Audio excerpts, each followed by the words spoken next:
un monsieur comme ça, il peut frapper femme. Non, regardez un monsieur comme ça, c'est que je peux frapper femme. Je suis calme, doux, j'aime pas les palabres. C'est comme ça que je l'ai aimée. Je ne l'ai jamais touchée. Elle a tout inventé. C'est là, une psychopathe. Je te permets pas de me traiter ainsi. Hein. Elle est malade. Je te permets pas de me traiter ainsi. Hein. Je dis que je te permets pas de me traiter ainsi. Je te permets pas de me traiter ainsi. Il doit venir chez moi. Il doit venir à la maison. Je te permets pas de me traiter ici. Comment il peut me dire que moi je suis une psychopathe? Comment il peut me dire que moi je suis une psychopathe? De découvrir l'histoire que nous vous présentons aujourd'hui, et vous pourriez vous-même à la fin de cette histoire tirer votre conclusion. Point d'accord, c'est tout et maintenant, on y va.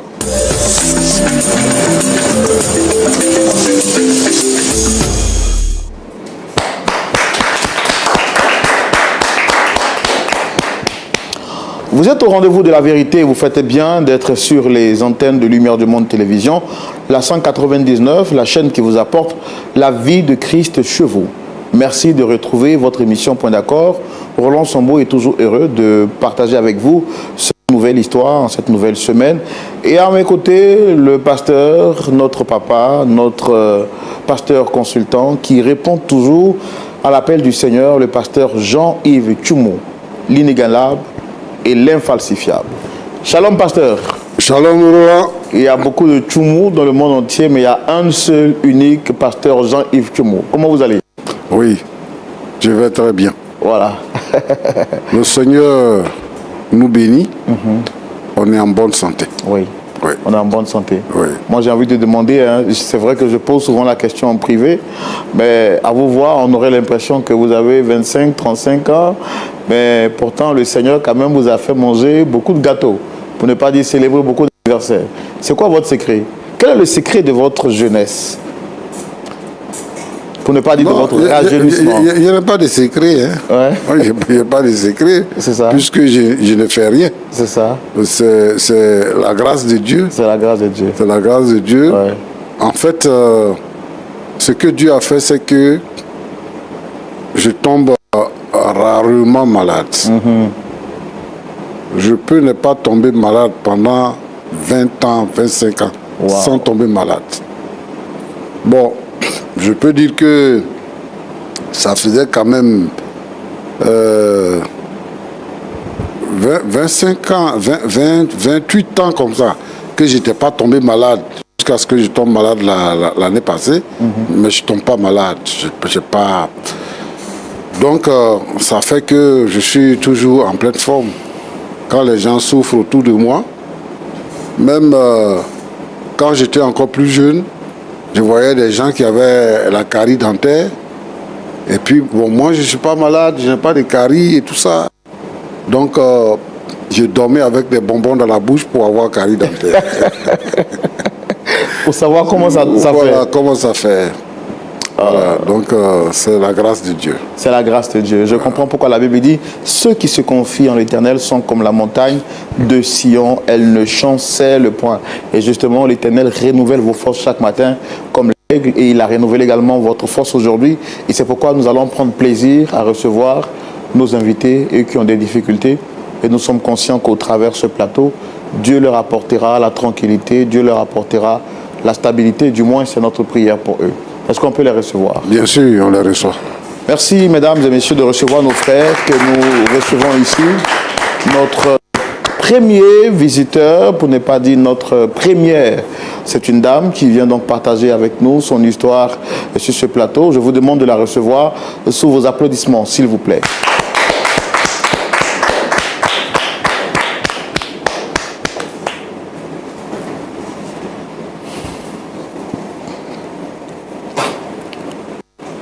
Shalom, madame.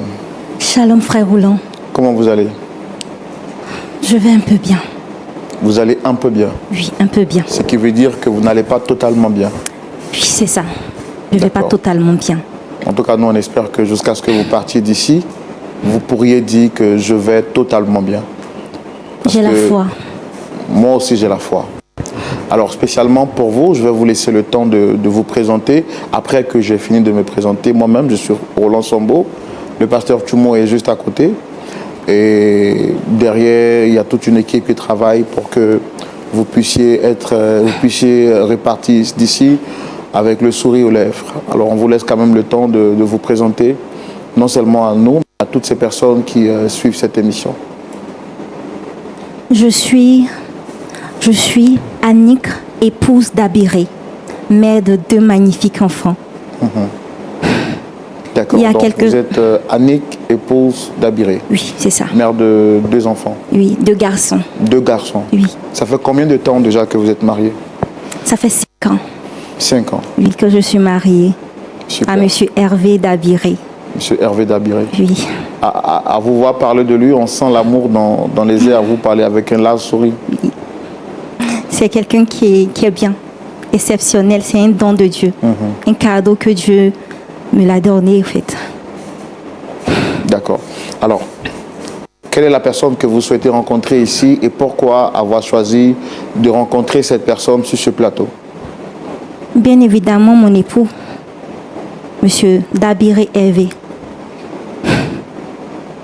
Frère Roland, ça fait quelque temps que mon époux ne vient plus à la maison.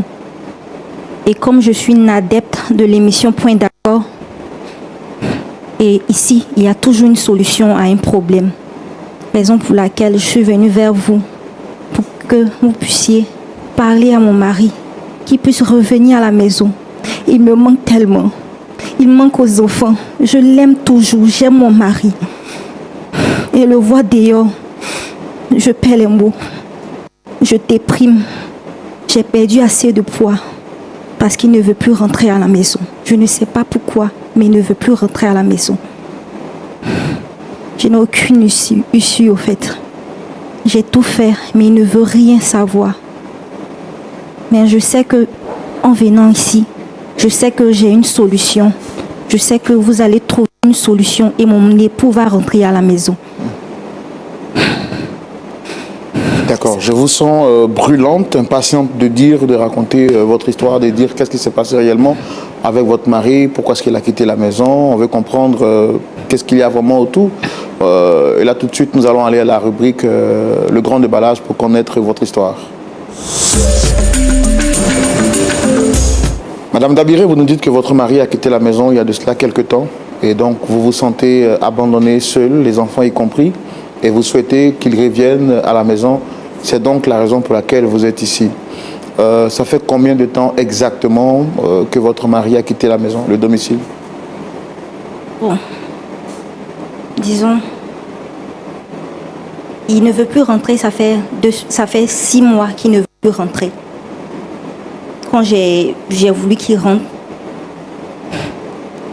mais 2 ans en arrière, il y a eu un petit problème qui s'est passé en nous. C'est pourquoi il n'était pas à la maison. D'accord. Alors moi, je veux comprendre quel est le problème réel qu'il y a entre vous et votre mari. Qu'est-ce qu'il y a exactement? Frère Roland, c'est tellement compliqué. Je vais vous expliquer comment nous avons fait pour nous rencontrer, comment nous sommes rencontrés. Déjà, je veux que vous puissiez respirer à fond, que vous vous sentiez libre en fait, comprenez? Parce que si vous êtes stressé, vous n'aurez pas la capacité de vous exprimer tranquillement. Et si vous êtes à la maison, n'ayez pas peur. Vous comprenez? Vous êtes ma soeur et vous êtes chez vous à la maison. Le pasteur Tchoumo est là pour vous écouter. À la suite, vous donner des conseils. Parce que je vois que vous avez du mal même à respirer. Ça démontre que vous êtes un peu stressé. D'accord? Alors, ce qu'on va faire, avant de vous laisser le temps de vous exprimer concernant votre histoire, je vais juste prendre quand même quelques secondes pour discuter hors sujet de votre histoire et on reviendra tout de suite pour parler de votre histoire. D'accord? Parlez-moi de votre pays de rêve. Quel est le pays que vous aimez le plus? J'aime le Japon. Le Japon. Vous Oui. comprenez la langue? Non, je ne comprends pas la langue, mais j'aime le Japon. J'aime les Japonais aussi. D'accord. Et c'est quoi votre plat préféré? Mon plat, ce sont les nouilles. Comment? Les nouilles. Ok, Oui. super. Vous savez comment ça se fait? Oui, je sais comment ça se fait, mais moi j'aime quand c'est beaucoup mouillé. D'accord. Et vous avez pour habitude de à la cuisine ou bien vous n'êtes pas une grande passionnée de la cuisine? Je suis une grande passionnée de la cuisine. Je suis très forte en cuisine. Super. J'invente même les repas. Super. Donc ça nous fera plaisir quand même un jour de venir découvrir. Avec plaisir, Super. avec joie. Il n'y a pas de problème. Là maintenant c'est bon, vous êtes relax? Ça va, ça va. Super. Donc pour moi c'était l'opportunité de vous permettre d'être vous-même et de vous exprimer tranquillement. C'est juste pour la raison pour laquelle on a ouvert une petite parenthèse qu'on referme rapidement. Okay. Alors maintenant je veux que vous preniez le temps de m'expliquer en détail ce qui se passe avec votre mari. Okay. D'abord, je suis Annick. Annick, je suis une fille issue d'une famille très riche. Une famille très riche. Mon père, et je suis la prunelle de mon père et de ma mère, surtout mon père. Il a tout fait pour moi. Je ne manquais de rien. Et à chaque fois, chaque vacances, je partais en vacances à l'étranger avec lui et ma mère. Quand j'ai commencé à grandir, j'avais des copines. Et il y a une de mes meilleures amies qui devait se marier. Et elle a décidé que je sois sa dame de compagnie, chose que j'ai acceptée. C'est normal parce que c'est ma meilleure amie. J'ai accepté. Et pendant la cérémonie du mariage, j'étais assise à côté de la mariée. Et qui je vois un bel homme. Il était tellement bien habillé. Son sourire. Ça me faisait fondre le cœur. Automatiquement, j'ai dit que c'est mon homme, c'est mon mari. Et il y avait une petite voix qui me disait que c'est mon époux. Donc j'ai chuchoté dans l'oreille de la mariée qui est mon amie. Je lui ai dit que j'ai eu mon ami, mon mari. Et elle m'a dit, va causer avec lui. Chose que j'ai fait. Je suis partie vers lui, j'ai pris son contact pour ne pas que d'autres filles puissent prendre son contact. Et en fait, je ne voulais pas que les filles approchent de lui. Donc j'ai automatiquement pris son contact et il m'a dit qu'il s'appelait Dabiré Hervé. Dabiré Hervé, automatiquement, j'ai dit de mon cœur que je suis l'épouse d'Abiré Hervé. De Dabiré Hervé, je suis son épouse. Et c'est comme ça, je suis allée m'occuper de la mariée. Et après quelques jours, nous avons commencé à causer ensemble. Lui et moi, nous avons commencé à échanger. Il faut signifier que Hervé, c'est quelqu'un de bien. C'est un homme doux. Il est tellement doux. Mais il y a un petit souci, c'est qu'il ne travaille pas. Mon père m'a toujours dit que moi, la prunelle de ses yeux, je dois épouser un milliardaire. C'est ce qu'il m'a dit. Puisque je vis dans le luxe, donc quelqu'un qui ne travaille pas ne peut pas me prendre en charge parce que mon père m'a dit je ne dois pas travailler. Je ne dois pas travailler. Mais puisque j'ai aimé Hervé, j'ai caché cette relation à mon père puisque je connaissais ses conditions. Mais j'invitais toujours Hervé à venir à l'église. Il venait tout le temps à l'église. Un jour, j'ai décidé de dire la vérité à papa et à maman. Et lorsque j'ai informé ma relation avec Hervé, mon père m'a demandé qu'est-ce qu'il fait dans la vie. Je lui ai dit qu'il ne fait rien. Bon, il fait de petits boulots pour s'en sortir. Mon père a automatiquement refusé. Il a automatiquement refusé et il m'a dit si je continue ces relations, il n'allait plus s'occuper de moi. Pour tenir tête à mon père, j'ai décidé de quitter la maison et je suis allée me réfugier chez Hervé. Mon père m'a coupé les vifs, mais j'avais de l'argent dans mon compte. J'ai aidé Hervé à payer la maison, les factures, courant, l'eau, la nourriture. Je ne pouvais pas croire que mon père puisse me traiter ainsi. Et vous savez, quand vous vivez avec un homme forcé, il y a quelque chose qui se passe. Je sais que j'ai fauté. Je suis tombée enceinte. Et j'avais plus d'argent. Donc, j'ai décidé d'aller voir papa et maman de demander pardon à papa et maman. Que papa puisse s'occuper de moi et de ma grossesse. J'ai appelé mon oncle et nous sommes partis voir papa pour l'expliquer. Frère Roland, je n'avais jamais vu mon père. Je n'avais jamais vu mon père me crier dessus. Quand je lui ai dit, papa, je suis enceinte. Mais c'est normal, je suis enceinte. Un enfant, c'est un don de Dieu. Donc, il devait être content puisque je suis l'unique fille. Je suis son unique enfant. Donc, c'est son petit enfant. Et il devait être heureux. Mais à ma grande surprise, frère Roland, il me chasse de la maison. Je ne pouvais pas admettre ça. Et ma mère, elle nous regarde, elle ne dit rien. En principe, ma mère devait me soutenir. Elle ne me dit rien. Nous sommes retournés. Et mon oncle me dit qu'il va régler cela. Après, mon époux me dit, on va prier. Plutôt, Hervé me dit qu'on va prier pour que Dieu puisse calmer la situation, pour que Dieu puisse toucher le cœur de papa, pour qu'il puisse s'occuper de moi, puisqu'il ne travaille pas. Et j'étais à la maison, en train de cuisiner comme j'aime bien la cuisine, avec le peu qu'on a. Mon téléphone sonne, c'est papa qui demande. Il vient nous voir, moi et Hervé. Nous sommes allés rapidement, nous sommes partis. Et papa dit qu'il va me prendre en charge ainsi que la grossesse. Mais à une condition, que Hervé me pousse. J'étais contente. C'est ce que je voulais en fait. Je voulais que Hervé me pousse, que je sois Madame Dabiré. Et mon père a dit qu'on allait faire le mariage à la mairie. Et après, quand j'allais accoucher, on allait faire la dot, puisque notre coutume ne nous permet pas, lorsque une femme est enceinte, de faire la dot. Chose qu'on a acceptée. Et nous sommes partis à la mairie, on a fait le mariage. Comme cadeau de mariage, papa nous a donné une maison, une grande maison. Donc, je vivais là-bas avec mon époux et j'ai accouché. Tout se passait tellement bien. C'était vraiment merveilleux. Papa prenait tout en charge, je ne faisais rien. Mon époux ne faisait rien. C'était juste des petits boulots qu'il faisait.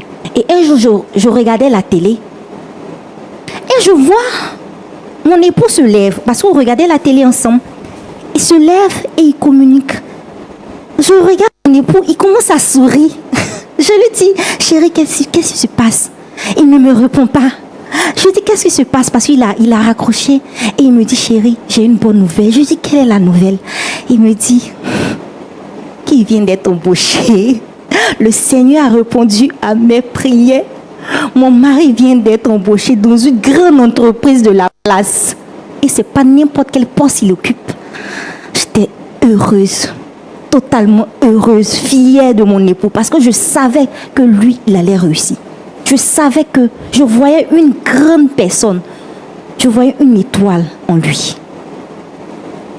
Et mon mari, il a commencé à travailler.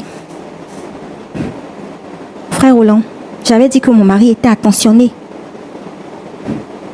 Mon mari a pratiquement changé. Je ne reconnaissais plus mon mari. Avant, il rentrait du travail à 16h, il était déjà à la maison. Mais maintenant, il a commencé à venir à 20h. Quand je lui dis, mais pourquoi c'est à 7h je viens? Il commence à crier sur moi. Dès que je parle, il crie sur moi, il me tape. Je suis devenue tam-tam dans la maison. Il me bat. Frère Roland. Et quand il me bat, il sort. Il fait 2 jours dehors, 3 jours. Et une fois, il a fait 1 mois même dehors, sans m'avertir. J'étais inquiète. Je me disais qu'il m'avait fait du mal à mon époux. C'est normal parce que c'est normal.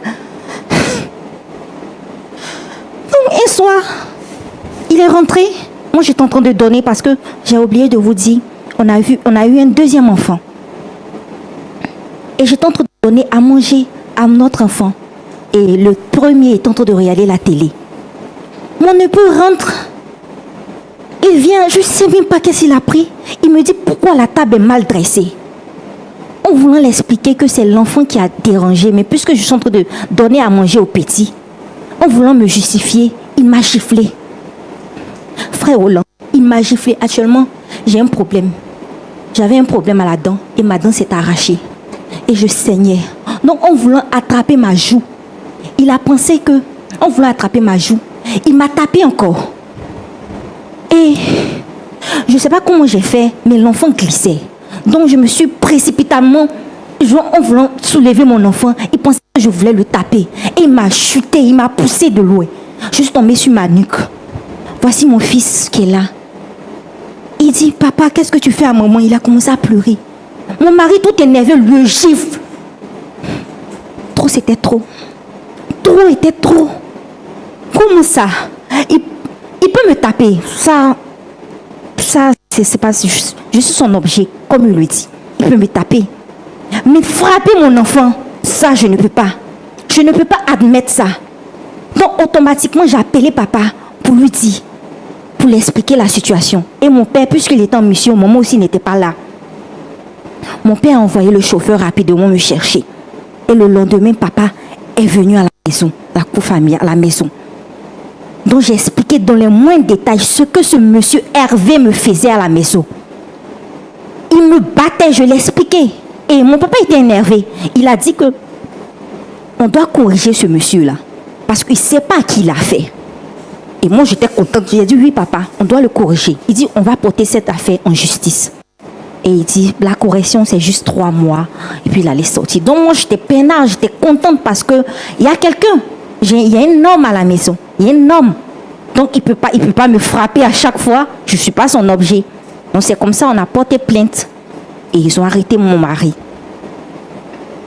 Mon papa m'avait dit que c'était 3 mois. 2 mois, ça passe. 3 mois. En principe, mon mari doit venir. Mais je ne vois pas mon mari. Donc, je suis allée voir papa. Je dis, papa, mais toi, tu m'avais dit que c'est 3 mois la correction, mais c'est fini, j'ai besoin de mon mari. Mon père me dit qu'il n'est pas le juge, que l'affaire n'est plus entre ses mains, que mon mari doit rester pendant 2 ans là-bas. Moi, je voulais juste une correction. Je ne voulais pas qu'il dure. C'était juste une petite correction.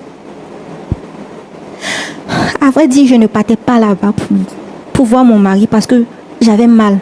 J'avais mal parce que cette correction elle était trop. C'était de trop. Donc je priais pour que mon mari puisse sortir.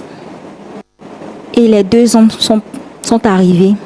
J'ai appris que mon mari est sorti. J'étais tellement contente. J'étais tellement contente. Et j'ai fait son plat préféré.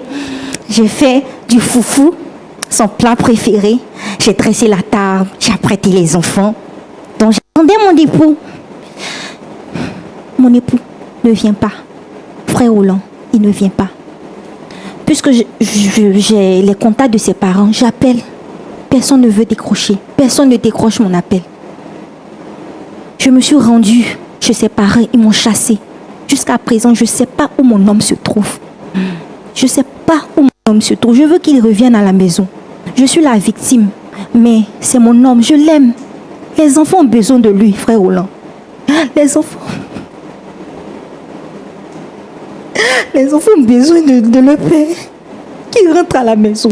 C'est ce que je veux, qu'il rentre à la maison. C'est vrai que j'ai débordé, mais c'était plus de mon ressort, en fait. C'était plus de mon ressort, frère Roland.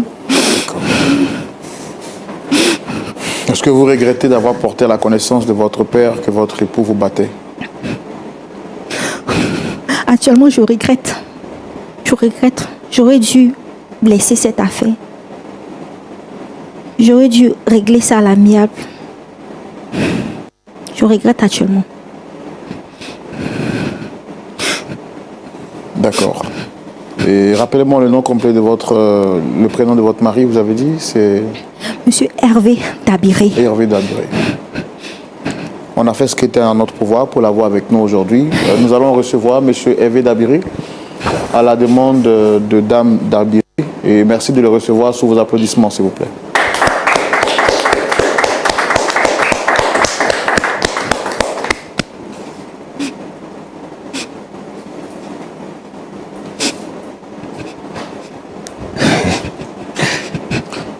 Monsieur. Shalom, monsieur. Non. Pourquoi vous faites ça? S'il vous plaît, asseyez-vous. Pourquoi vous faites ça? Fallait me dire qu'elle était là.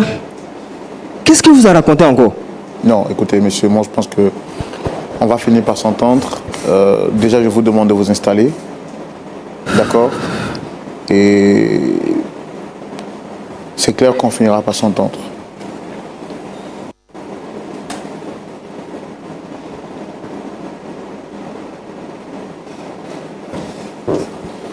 Reviens à la maison, s'il te plaît.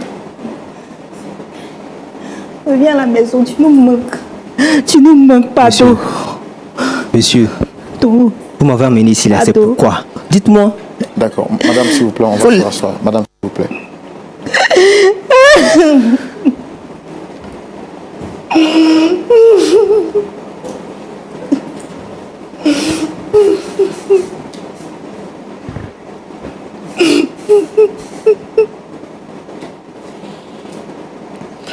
Monsieur Hervé, shalom. Shalom, monsieur. Déjà, je suis désolé de la tournure que prend cette rencontre. On a su également qu'en vous faisant venir de gré, il y a beaucoup de choses qui n'auraient pu pas se faire. Donc, on est vraiment désolé de la tournure. Mais plus ou moins, je pense que vous aviez une idée générale de ce pourquoi on vous avait sollicité aujourd'hui. Alors, je suis Roland Sombo, présentateur de l'émission Point d'accord. Le pasteur Tchoumou est juste en face. C'est une émission qui a pour objectif d'aider des personnes qui traversent des temps d'incompréhension à pouvoir se réconcilier. Vous avez été sollicité sur le plateau ici par Dame Annick, c'est ça? C'est bien ça. Je n'ai pas besoin de vous demander si vous la reconnaissez parce que je sais effectivement que vous la connaissez. Effectivement, je la connais. C'est la mère de mes enfants. Mais je ne sais pas pourquoi. Qu'est-ce qu'elle fait ici? Elle fait quoi là? Qu'est-ce qu'elle vous a raconté? Mais cette femme, elle a gâché ma vie, monsieur. Il y a certaines choses que je ne voudrais plus revenir là-dessus. Mais je ne sais pas pourquoi. Vous m'avez appelé, c'est pourquoi? À cause de celle-là? Est-ce que vous savez ce qu'elle a fait? Mais c'est pourquoi on vous a demandé d'être ici. On a entendu sa version, on a écouté ce qu'elle avait à dire. Mais vous également, il est important pour nous de vous écouter et comprendre comment est-ce que, si possible, par la grâce de Dieu, on puisse vous aider. Quand vous dites qu'elle a gâché votre vie, qu'est-ce que vous voulez dire exactement?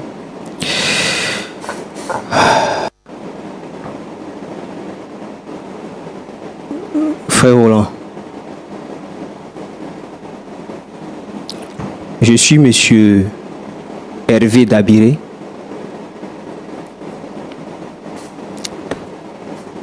Et je vais vous dire tout ce qu'elle veut qu'on en parle, ce qui s'est réellement passé. Parce que cette dame-là, vous ne la connaissez pas. Alors, pour commencer, il y a quelques années de cela, j'étais encore dans la fleur de l'âge, on va dire ça ainsi, et j'étais à une cérémonie de mariage, voyez-vous. Et je vois venir vers moi une jeune dame bien raffinée, bien belle. Et on échange les civilités. Elle me donne son numéro, je lui donne le mien. Et comme ça, quelques jours après, nous nous sommes appelés, rendus visite, discutés. Et l'amour a commencé à naître. Vous voyez? Vous voyez ce que je veux dire, hein? L'amour a commencé à naître. Et On a décidé de marcher ensemble. Et puis plus tard, bien fixer les choses, se marier en bonne et due forme. Mais dans ce temps-là, je ne travaillais pas encore. Je suis diplômé, mais je n'avais pas encore de boulot. Par contre, elle était d'une famille aisée. C'est la fille unique de son père, sinon de ses parents. Elle était vraiment choyée. Vous voyez?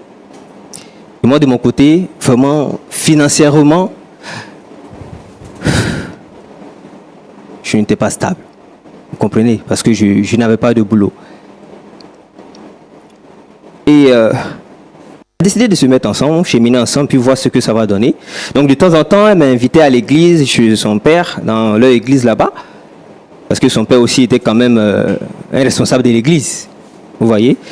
Et donc, il dirigeait la jeunesse, il donnait des conseils aux jeunes, tout ça. Et il apprenait même comme modèle.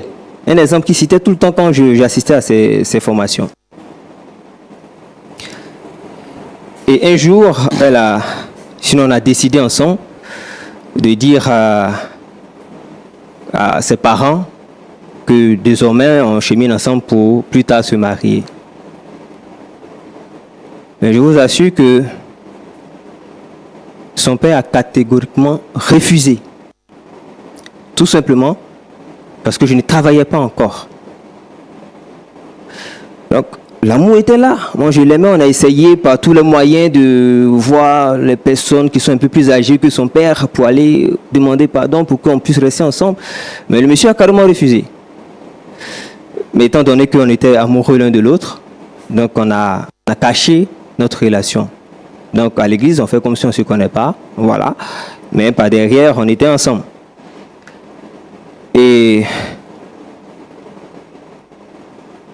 un jour, ce qui devait arriver est arrivé. Vous comprenez ce que je veux dire? Donc elle est tombée enceinte. Comment faire? Comment dire cela à ses parents? Son père qui est très sévère. C'était vraiment compliqué. Mais elle a pris son courage à deux mains et elle en a parlé déjà à sa mère, qui elle s'est enflammée, a carrément tout déballé devant son père.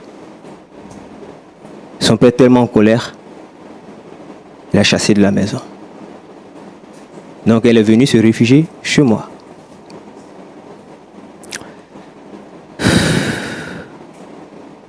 Et ensemble, nous avons prié, ensemble, nous avons gêné, demandé à Dieu. C'est vrai que nous avons fauté à tant de moments, on ne devait pas le faire en tant que chrétiens, mais c'est arrivé. On a demandé pardon à Dieu, gêné, pour que son père puisse accepter déjà que la fille soit enceinte. Et puis maintenant, après, on allait voir par la suite. D'accord, on va aller un peu plus vite. Déjà, donc, finalement, son père l'a mis dehors. Donc, qu'est-ce qui a été fait par la suite? Par la suite, après la prière, comme je le disais, il nous a rappelé. Nous sommes allés rapidement chez eux. Et puis bon, il a dit, c'est pas bien grave, voilà. La seule condition qui maintenant, c'est que je pousse sa fille. Ok, j'étais très heureux. Étant donné que l'amour était déjà là, donc moi, je suis heureux d'épouser celle que, entre griffes, je vais dire, j'aimais. Donc, elle était enceinte, donc on ne pouvait pas faire la dot, selon leur coutume. Donc, on a fait le mariage à la mairie. Et puis après, son père nous a donné un appartement. Nous sommes allés vivre chez nous. Elle a accouché. Et par la suite, on a accompli tout le reste. Donc, on a fait le mariage, tout et tout. En ce moment, je ne travaillais pas encore. Et c'est son père qui s'occupait de nous. Vous voyez, les factures, le loyer, tout ça. Et un soir, Dieu sachant faire les choses, je reçois un coup de fil. Alors que j'avais postulé à un poste il y a bien longtemps, j'ai reçu un coup de fil pour me dire que voilà, j'ai été retenu à un poste et donc je vais commencer à travailler très bientôt. C'est la joie. J'ai dit enfin, là au moins je vais être déchargé hein, on va dire, quand même décharger un peu ses parents, vu que je peux maintenant moi-même m'occuper de ma femme et mes enfants. J'ai commencé à travailler. Tout allait bien, tout était parfait. Et on a eu un deuxième enfant. Mais le comportement de ma femme a commencé à changer. Parce que j'occupe une position où c'est moi qui gère les ordres de mission. Par moment même, je vais en mission. Donc, par moment, j'arrive à rester un peu tard au service.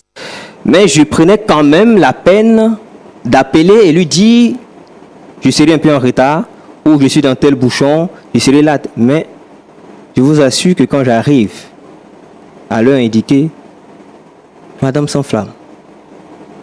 Je ne sais pas ce qui se passe.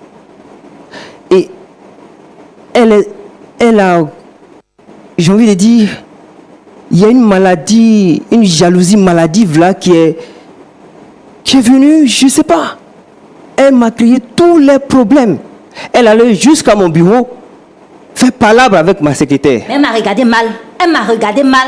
Donc c'est normal que je réagisse. Je dois la frapper. Pourquoi elle me regarde mal? Vous voyez? Mais tu sors avec elle. Tu sors avec elle. Vous voyez? C'est son caractère qu'elle a. Hein.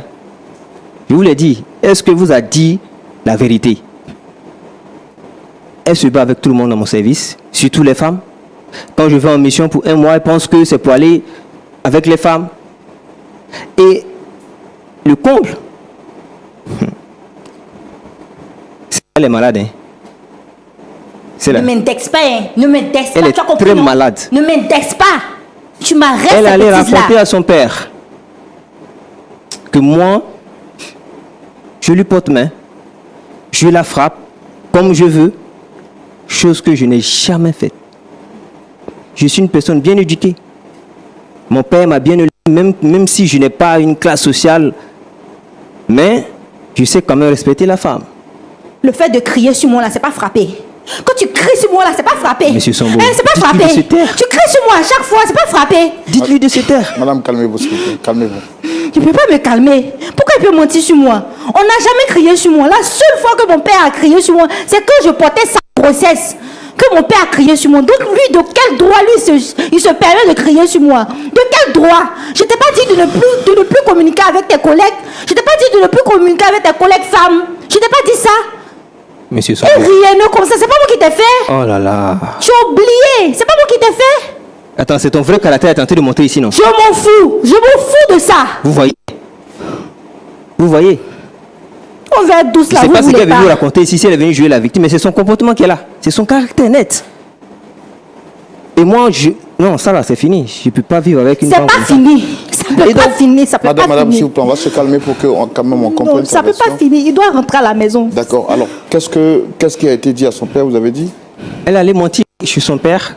Moi, je la battais. Celle-là, comme je vous l'ai dit, elle est malade. Elle va elle-même se faire des bleus pour aller montrer à son père que voilà ce que mon mari m'a fait. Pourtant, je n'ai rien fait. Mais moi, je n'ai pas de preuves. Ils ont les preuves. Elle a des bleus sur elle. J'ai dit quoi? Un matin, on vient me chercher en prison. On me convoque, on me met en prison. Monsieur, 2 ans de ma vie dans une cellule. Est-ce que vous voyez un peu ce que ça fait? Vous n'avez jamais fait la prison. Je ne vous conseille même pas d'y aller. On ne peut pas conseiller même quelqu'un d'aller à la prison. Mais ce n'était pas facile. Elle a gâché ma vie. Aujourd'hui, je suis sorti, Dieu merci, c'est vrai. Mais mon casier judiciaire est rempli. Je fais comment pour avoir du boulot? Je fais comment pour me retrouver? Et vient raconter des balivernes ici. Elle va venir chercher quoi chez moi? Elle va venir chercher quoi chez moi? Alors, si je comprends bien, vous ne l'avez jamais touché. Jamais, monsieur. Vous me regardez. Un monsieur comme ça, il peut frapper femme. Non, regardez un monsieur comme ça, c'est que je peux frapper femme. Je suis calme, doux, j'aime pas les palabres. C'est comme ça que je l'ai aimé. Je ne l'ai jamais touché. Elle a tout inventé. C'est un monsieur comme ça, il peut frapper femme. Non, regardez un monsieur comme ça, c'est que je peux frapper femme. Je suis calme, doux, j'aime pas les palabres. C'est comme ça que je l'ai aimée. Je ne l'ai jamais touchée. Elle a tout inventé. C'est là, une psychopathe. Je te permets pas de me traiter ainsi. Hein. Elle est malade. Je te permets pas de me traiter ainsi. Hein. Je dis moi, que je je te sors. permets pas de me traiter ainsi. Oh, Je dis, je te permets pas de me traiter ainsi. Il doit venir chez moi. Il doit venir à la maison. Je te permets pas de me traiter ici. Comment il peut me dire que moi je suis une psychopathe? Comment il peut me dire que moi je suis une psychopathe? Blessé ici, et vous serez responsable. C'est vous qui l'avez amené ici. Hein. C'est vous. Attrapez-la. Madame? Je dis que tu vas passer. Non. Si je ne rentre pas à la maison, je risque de faire quelque chose. D'accord. Si je ne rentre pas à la maison, je risque de faire quelque chose. D'accord, c'est compris. Il aurait quelque chose sur sa conscience. Il aurait quelque chose sur sa conscience. Ok, c'est compris, d'accord, asseyez-vous. Il aurait quelque chose sur sa conscience. Asseyez-vous, d'accord, asseyez-vous. Il va entrer à la maison, ça va? Regardez-moi, ça va? Ça va. Calmez-vous.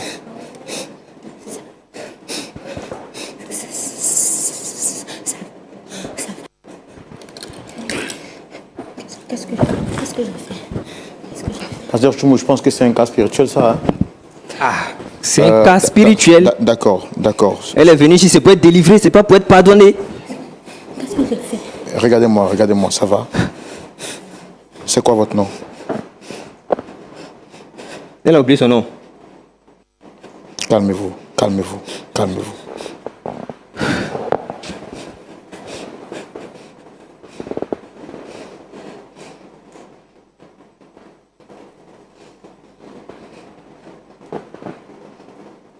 Ça va? Est-ce qu'on pourra nous trouver de l'eau pour elle, s'il vous plaît?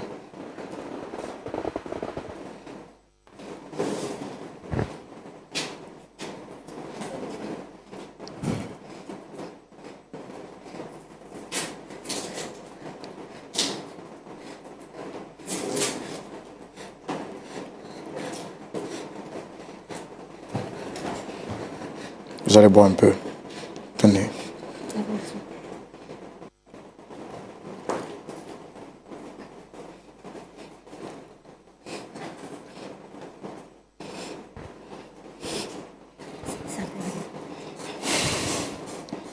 D'accord. De manière exceptionnelle, Pasteur Choumou, je voudrais demander spécialement pour ce cas, on ne s'attendait pas à ce que cette histoire prenne cette tournure.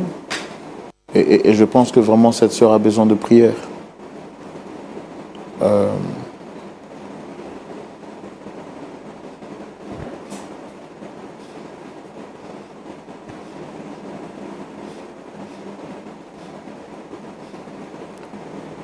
Ça va bien?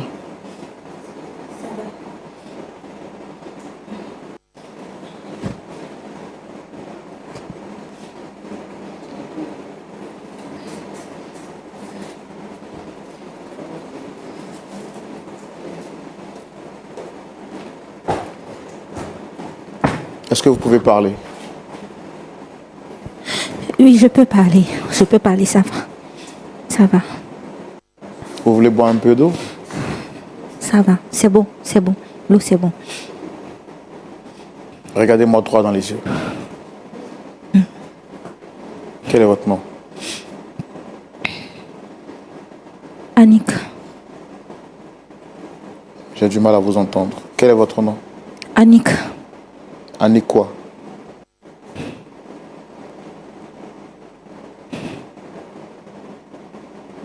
Je m'en souviens plus du reste. Je me rappelle plus du reste. Je sais que je m'appelle Annick, c'est tout. Est-ce que vous reconnaissez le monsieur qui est là? Oui, je le reconnais.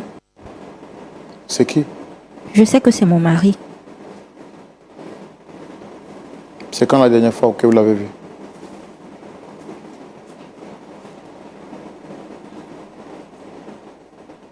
Deux ans, ça fait 2 ans.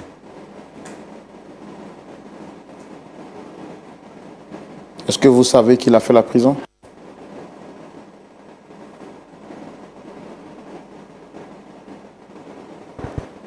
Je commence à me rappeler, oui. Oui, je sais. Je commence à me rappeler. Est-ce que vous savez pourquoi est-ce qu'il a fait la prison? C'est un peu flou dans mon esprit. Mais je sais qu'il a fait la prison à cause de moi. Frère Hollande, depuis toute petite, je suis malade. Comme j'avais signifié, à chaque fois, je partais en Europe avec papa et maman. C'était pour me soigner. Et papa a caché cela. On a caché cela à mon époux. Mais quand je suis contrariée, je me fais des bleus. Je me blesse. Vous voyez maintenant? Ça là. Non, monsieur, vous comprenez quand même que c'est... Mais ils m'ont caché ça. Ils m'ont caché ça. Et j'ai 2 ans de ma vie en prison. Pour ça. S'il te plaît. Maintenant, ma vie est gâchée. S'il te plaît. Mon casier judiciaire est rempli. Je fais comment? Tu veux me demander pardon? Bon, ton pardon, tu vas l'avoir. Mais, elle rentre plus chez moi à la maison. Est-ce que vous saviez qu'elle était malade? C'est ce que je vous dis, je ne savais pas. Quelqu'un qui allait mentir sur moi.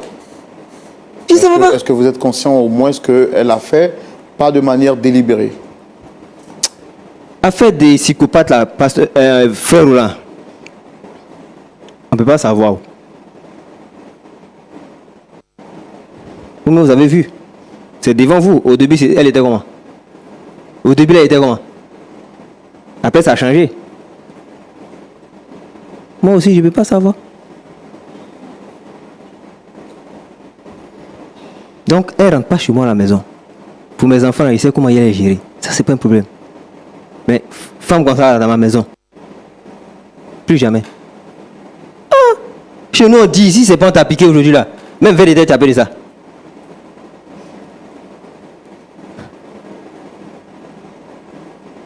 D'accord. Moi, je vais vous demander une chose là, Manik. Est-ce qu'on a mes consciences? Est-ce que ce que vous avez fait, vous étiez consciente ou c'était sous l'effet de la maladie? Ou bien c'est quelque chose que vous faites juste pour couvrir vos erreurs? L'effet de la maladie. L'effet de la maladie. Comme Alors, j'ai dit, vous nous avez dit sur ce plateau, ici, que votre mari vous battait. Il nous a dit qu'il ne vous a jamais touché. en fait, je me fais des scènes. Des scènes dans ma tête. Tout se passe dans ma tête. Je crée des histoires dans ma tête. Pourquoi avoir fait ça à votre mari, celui que vous aimez? Si je vous dis que je sais, j'ai menti. Je ne sais pas. Jusqu'à présent, je ne sais pas.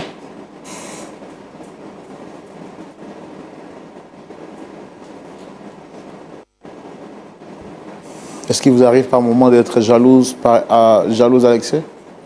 Oui, à l'extrême, jalouse. Très possessive. Ça, je le reconnais.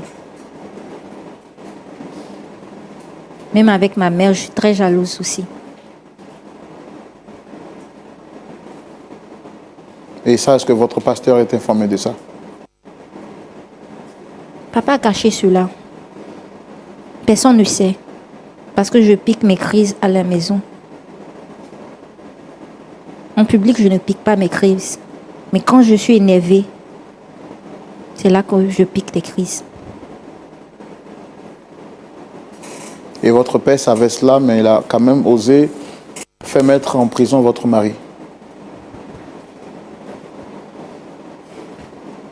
Il se sentait mal, mais il devait le faire. Parce que personne ne pouvait comprendre, puisque j'avais des bleus. Donc, pour voiler, puisque c'est moi-même qui me faisais des bleus, pour voiler cela, j'ai dû mettre ça sur mon époux. Et mon père aussi était d'accord. À vrai dire, j'ai inventé toute l'histoire avec mon père aussi.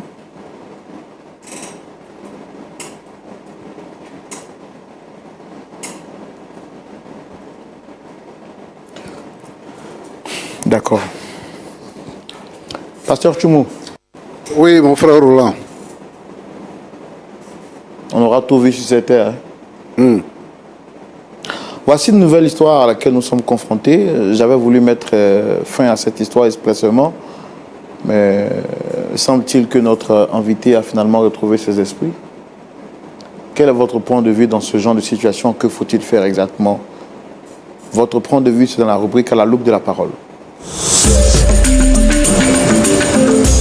Pasteur Chou, Oui, Roland. que faut-il faire?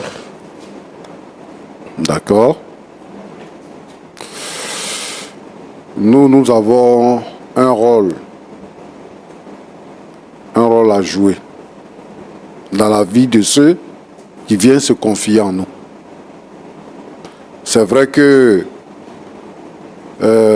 nous sommes sur la scène, l'histoire passe, mais après, nous faisons un travail de fond pour pouvoir restaurer les vies.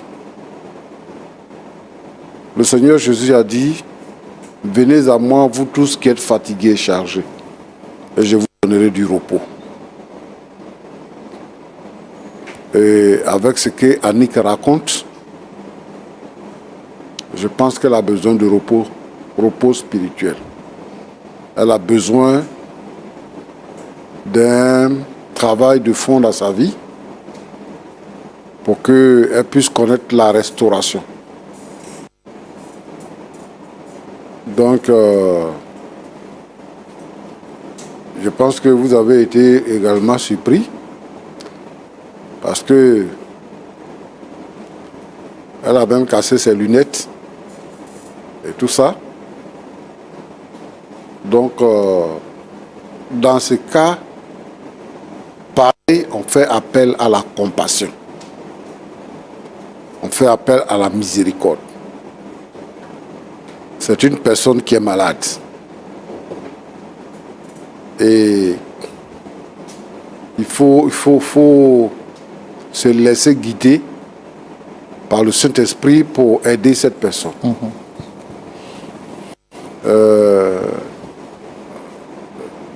Ton prénom là, c'est quoi, mon fils? Hervé. Hervé. Oui, pasteur. Tu as fait combien d'années avec elle? Bon, après le mariage, ça fait 5 ans maintenant.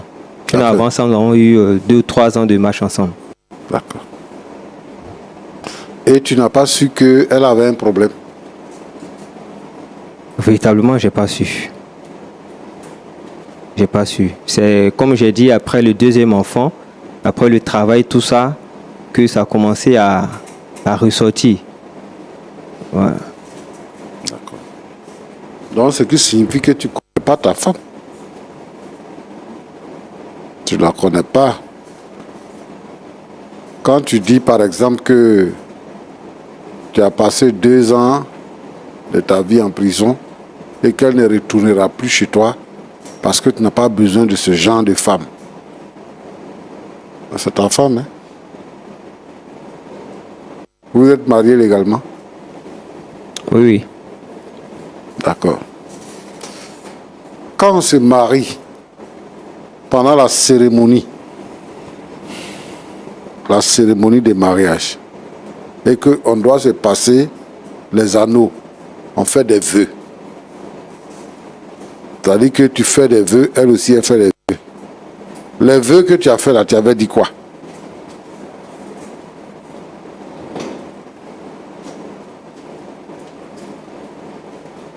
J'ai dit que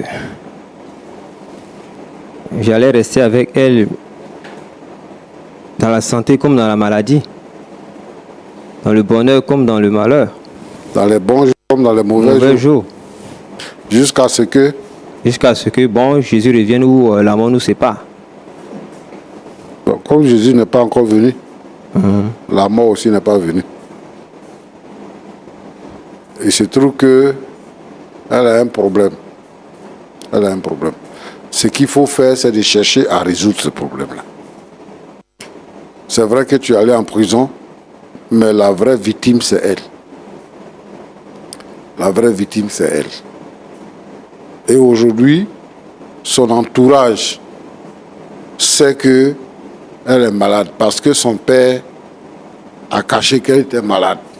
C'est pour ça que tu n'as pas su. Et comme toi aussi, tu n'es pas trop regardant, donc tu n'as pas vu les dysfonctionnements qu'il y a eu dans sa vie. Toi, tu t'es contenté juste d'être victime. D'être victime, mais de ne pas chercher à comprendre le vrai problème. Donc moi, ce que je demande premièrement, il faut pardonner à ta femme et il faut l'accepter. Parce que tu disais que le pardon, tu vas l'avoir. Le pardon, tu vas l'avoir. Mais plus jamais cette femme-là dans ma maison. Parce que il peut lui arriver quelque chose. Son problème actuellement, c'est que tu viennes à la maison.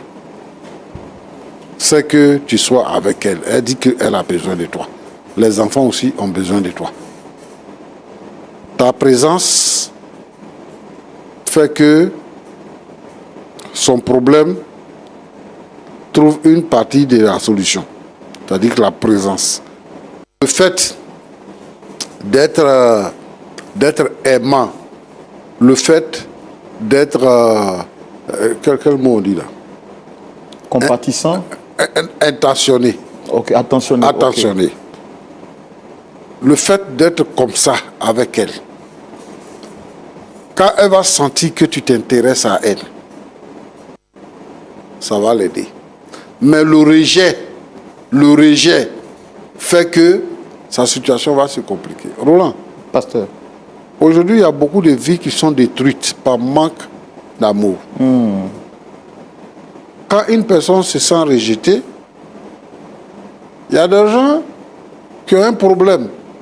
Au lieu de les aider, on les culpabilise.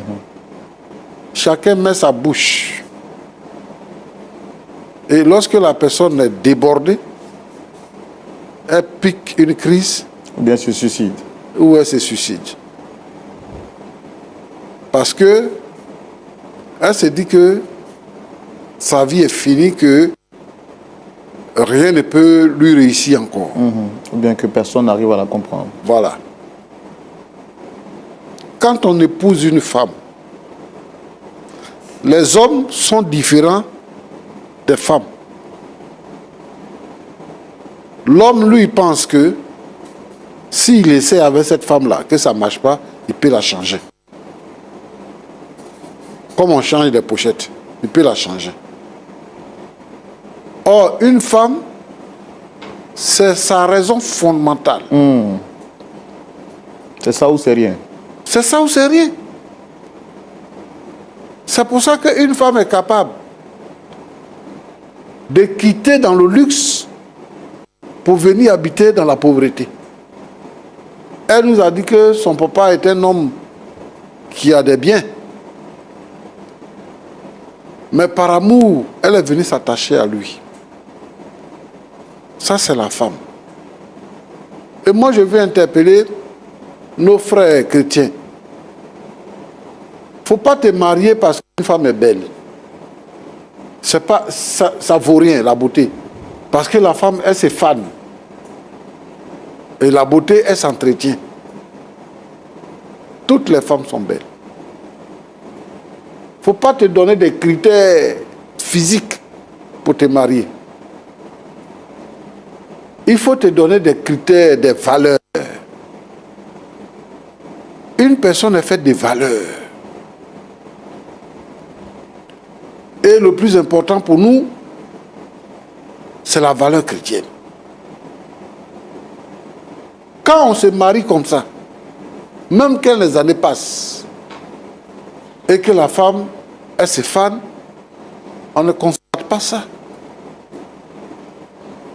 Moi, je pense que il faut que les hommes soient un peu plus regardants. Qu'ils arrêtent de frustrer les femmes, de faire souffrir les femmes. Abandonner le foyer pour partir, c'est pas bien. La fille, elle peut mourir derrière. Et ce qui s'est passé ici, moi, j'étais en train de prier dans mon cœur. Il faut pas que quelque chose va arriver sur notre plateau ici. Faut pas que quelque chose va arriver sur notre plateau ici. Moi, j'étais en train de prier dans mon cœur pour que le Seigneur sauve la situation. Et moi, je pense que Hervé doit comprendre ça. La prison, là, c'est pour les hommes. C'est une maison d'arrêt et de correction. Ceux qui sont en prison, là, ceux qui sont coupables ne sont pas plus nombreux que les innocents, que les gens ont accusés à tort et qui sont en prison. C'est pour ça que nous prions pour les prisonniers. C'est pour ça que nous menons des actions pour rendre visite aux prisonniers, pour apporter l'évangile aux prisonniers. Quand quelqu'un est en difficulté et que vous vous positionnez pour la sortie des difficultés, vous avez sauvé une vie, mais vous avez sauvé une âme. Quand vous épousez une femme, vous êtes responsable de sa vie terrestre, mais vous êtes responsable de son âme. C'est fort. Et donc moi je pense que c'est vrai qu'il y a eu des choses qui se sont produites dans leur rapport. Mais Hervé doit faire fi de tout ça. Sa femme demande pardon. Elle est venue sur le plateau pour lui demander pardon. Ce n'est pas l'argent, c'est pas l'or, mais c'est l'homme. Elle a besoin de son mari.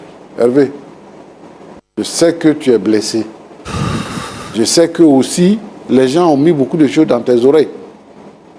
Mais cette fille-là, c'est ta femme. Elle a besoin de toi. Et nous sommes prêts à t'accompagner. Nous sommes prêts à t'accompagner. Pour que d'abord, il y ait la restauration spirituelle. Et qu'il y ait une bonne communication dans votre maison. Quand vous voyez, j'ai parlé une fois avec une femme qui était malade mentale, qui était nue dans la rue. Mais le Seigneur l'a guérie. Et puis, quand elle causait, après sa délivrance, elle causait comme ça. Elle dit, je ne savais pas ce que je faisais. Je ne savais pas ce que je faisais.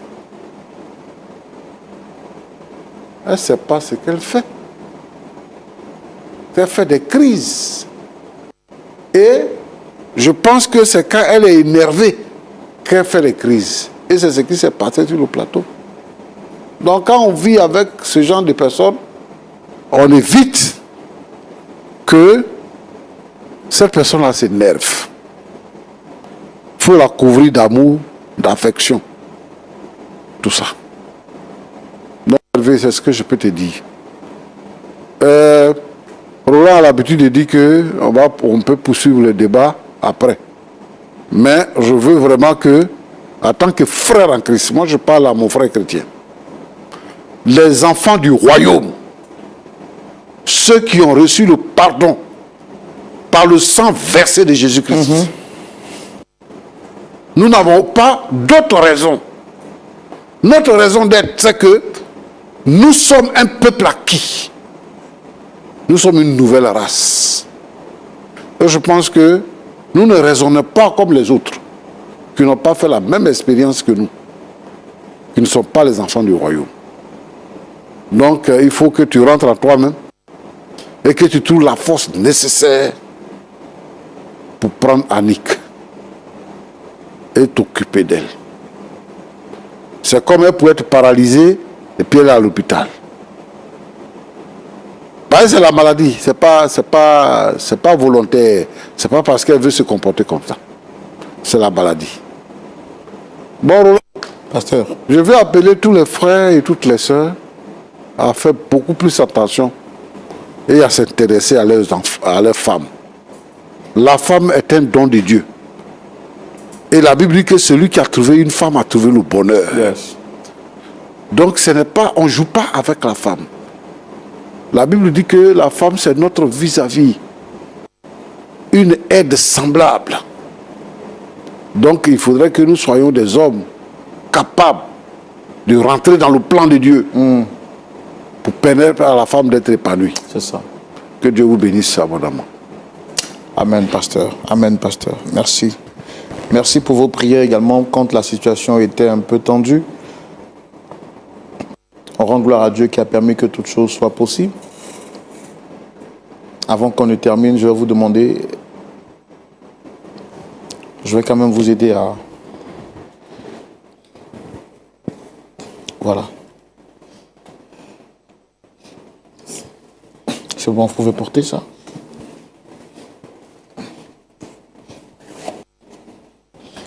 Soyez forte. On vous aime très fort. On vous aime dans l'amour du Seigneur. Est-ce qu'on peut acclamer le Seigneur pour elle particulièrement? Vous voyez, tous ceux qui sont sur le plateau ont applaudi pour vous dire qu'on vous aime très fort. Je vous ai dit au départ qu'on n'est pas ici pour vous juger. Quel qu'en soit ce qu'on a pu vivre, pour nous, vous êtes une valeur sûre. Et vous êtes une valeur sûre, c'est pourquoi Christ a donné sa vie pour vous. Le pasteur Tchoumou l'a dit, on vous aime très fort. Est-ce que vous avez quelque chose à dire avant qu'on ne passe la parole à votre mari? Je tiens à vous dire merci. Merci à pasteur pour ses sages conseils. Ce que je veux, c'est l'amour de mon mari. C'est tout ce que je veux. Qu'il revienne à la maison. C'est tout ce que je veux. D'accord. Très cher monsieur, je pense que vous avez écouté les paroles du pasteur. Notre objectif, ce n'est pas de vous forcer. Nous savons que vous êtes chrétien. Et dans la prière que le Seigneur Jésus a apprenée à ses disciples à la demande de Pierre, il leur a dit, pardonne-nous comme nous pardonnons aussi à ceux qui nous ont offensés.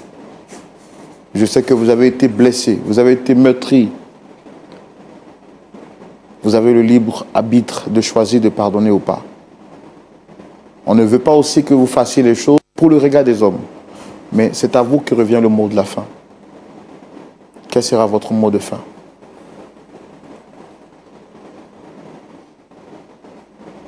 Déjà, je veux dire merci au pasteur.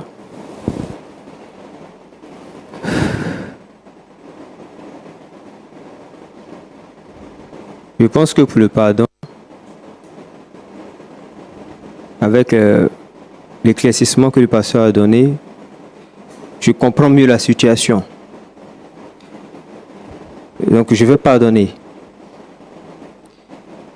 Mais comme on l'a aussi dit, je vais rentrer en moi-même et puis voir si elle pourra revenir à la maison. Mais pour l'instant là, je préfère ne pas dire quelque chose d'autre.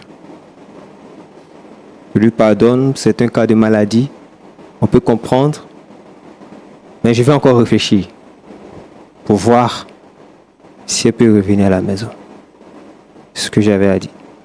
Est-ce que vous savez de quoi sera fait demain? Supposez que vous pardonnez, elle rentre à la maison, elle est malade. C'est Dieu qui a permis que cette situation que vous n'avez pas vue pendant 5 ans soit exposée sur un plateau à la lumière de la parole de Dieu. Supposez que vous rentrez à la maison et vous apprenez que quelque chose lui est arrivé. Est-ce que vous aurez une conscience tranquille? Loin de nous l'objectif de vous forcer à faire quelque chose. Oui, Elle s'est forcée à vous dire toute sa déception. Vous avez vu ses larmes. Vous l'avez vu manifester son comportement jusqu'à son dernier retranchement. Vous avez entendu le pasteur Tchoumou vous prononcer toutes ces paroles de sagesse. Moi, je n'ai pas envie de vous forcer à quoi que ce soit. Mais je vais vous poser une énième fois la question. Quel est votre mot de la fin?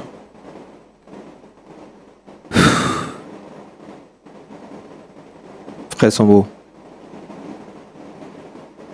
comme j'ai dit, je pardonne à cette femme.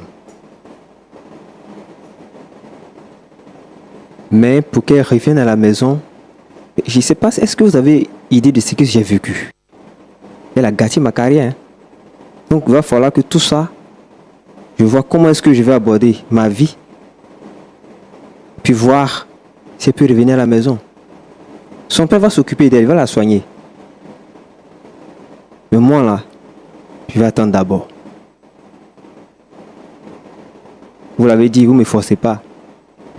Allons doucement.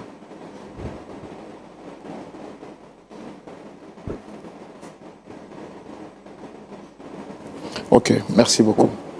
Pasteur Tchoumou. Oui, Roland. Bon, je pense que la réaction du frère semble être légale, pour ne pas dire légitime. Bon, on ne peut pas... Je lui ai posé la question à 2 reprises, il dit il pardonne. Bon, je ne sais pas de quel genre de pardon il est question.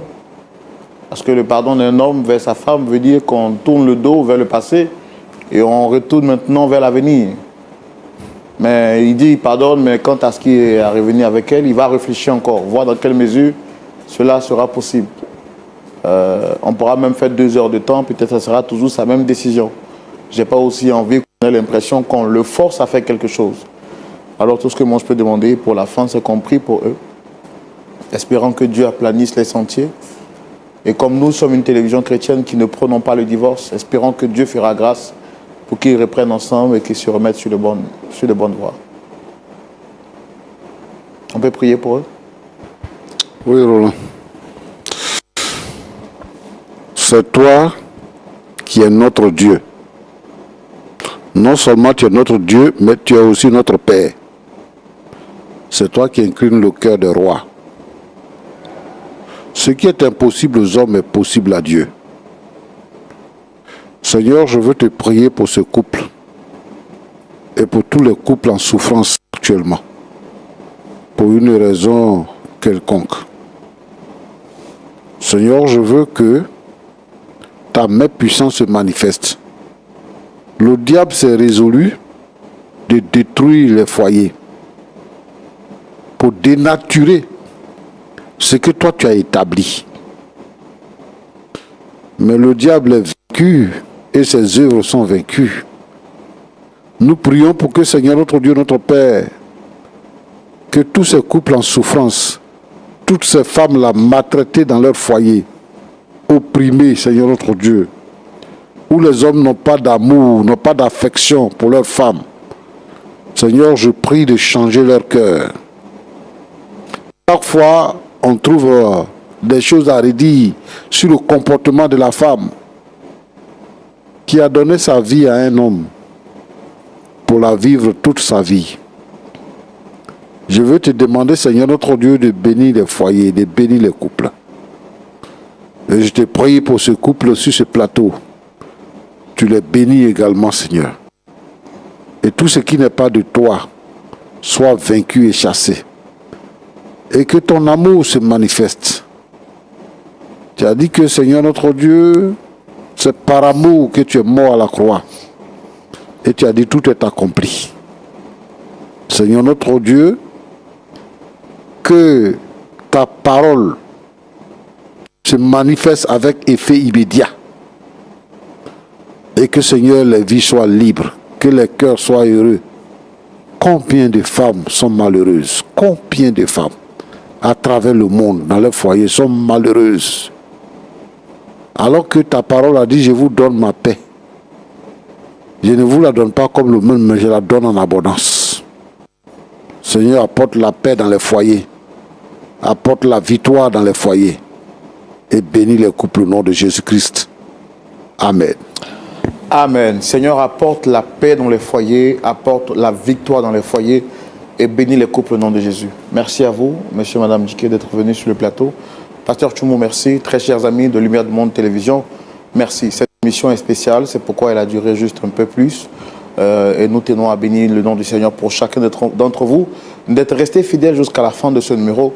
Je vous donne rendez-vous ce samedi à partir de 19 h pour suivre le culte en direct et la parole de Dieu vous sera prêchée afin que vous ayez en vous la capacité, le pouvoir, par le nom de Jésus, de pardonner toutes les offenses. Car n'oubliez pas, celui qui ne pardonne pas, le Seigneur ne lui pardonnera pas non plus. Pardonne-nous nos offenses, comme nous pardonnons aussi à ceux qui nous ont offensés. Que Dieu vous donne la force de pardonner, quelle qu'en soit la gravité de l'erreur. Shalom chez vous et que Dieu vous garde. Au revoir.